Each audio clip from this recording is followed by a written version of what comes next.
once again. B.Ed first semester exam কবে হতে পারে সেই নিয়ে কিন্তু বিস্তারিত আমি আগের ভিডিওতে আলোচনা করেছি। এখন অনেকেই প্রশ্ন করছেন যে আমাদের প্র্যাকটিকাম এক্সাম কবে হবে। প্র্যাকটিকাম এক্সাম বলতে মূলত ফার্স্ট সেমিস্টারে পিপিটি প্রেজেন্টেশন হয়, অর্থাৎ কোর্স 5 যেটা রয়েছে আপনাদের সেটির ওপরে কিন্তু একটি প্রেজেন্টেশন তৈরি করতে হয়। ইন্ডিভিজুয়াল একজন এক্সটার্নাল আসেন এবং সেই এক্সটার্নালের সামনে কিন্তু আপনাদের প্রেজেন্টেশনটা করতে হয়।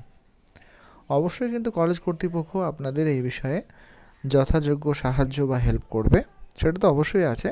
কিন্তু আপনি আপনার যে মেথড পেপার রয়েছে, মেথড পেপার বলতে যে বিষয়ে আপনি বিএড করছেন একটা মেথড পেপার থাকে, ইংলিশ হোক বেঙ্গলি হোক, সাধারণত ম্যাক্সিমাম স্টুডেন্টস অনার্স পেপারকেই মেথড পেপার হিসাবে গ্রহণ করা হয়। তো সেক্ষেত্রে আপনার যে মেথড পেপার রয়েছে সেই মেথড পেপারের ওপরেই কিন্তু আপনাকে পিপিটি অর্থাৎ পাওয়ার পয়েন্ট প্রেজেন্টেশন তৈরি করতে হয় এবং সেটা পরীক্ষার দিন যেদিন প্র্যাকটিকাম এক্সাম হয় বা যেদিনকে এক্সটার্নাল আসেন সেদিনকে আপনাকে এটা দেখাতে হয়। অবশ্যই প্রজেক্টরের মাধ্যমে আপনাকে দেখাতে হয় এবং তার বিস্তারিত যে ব্যাখ্যা সেটা কিন্তু আপনাদের একটি খাতাতে লিখতে হবে। সেই খাতাটি এক্সটার্নাল চেক করবেন এবং দেখবেন যে আপনার ব্যাখ্যার সঙ্গে খাতাটা কতটা সামঞ্জস্যপূর্ণ রয়েছে। তা অবশ্যই কিন্তু আমাদের গ্রুপেও কয়েকটা পিডিএফ দেওয়া রয়েছে পিপিটির, আপনারা চাইলে কিন্তু কয়েকটা বিষয় আছে আপনারা চাইলে সংগ্রহ করতে পারেন, অথবা অবশ্যই কলেজ কর্তৃপক্ষ তো আপনাদের হেল্প করবেই। তো যদি কোনো রকম প্রয়োজন হয় অবশ্যই আমাদের গ্রুপ রয়েছে, গ্রুপে আপনারা জয়েন করতে পারেন।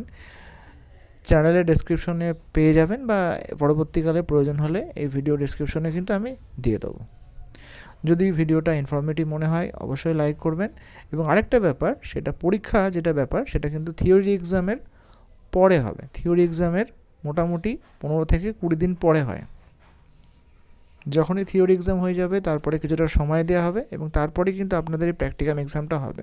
যদি মে মাসে লাস্ট উইকের দিকে পরীক্ষা হয় 2 সপ্তাহ পর অর্থাৎ জুন মাসের সেকেন্ড উইকের দিকে এই পরীক্ষাটা হবে। ছোট্ট একটি ভিডিও, যদি কারো পিপিটি প্রয়োজন হয় অবশ্যই আমাদের গ্রুপে আপনারা জয়েন হতে পারবেন। কয়েকটি বিষয় আছে তো সেটা চাইলে আপনারা সংগ্রহ করতে পারেন। ধন্যবাদ।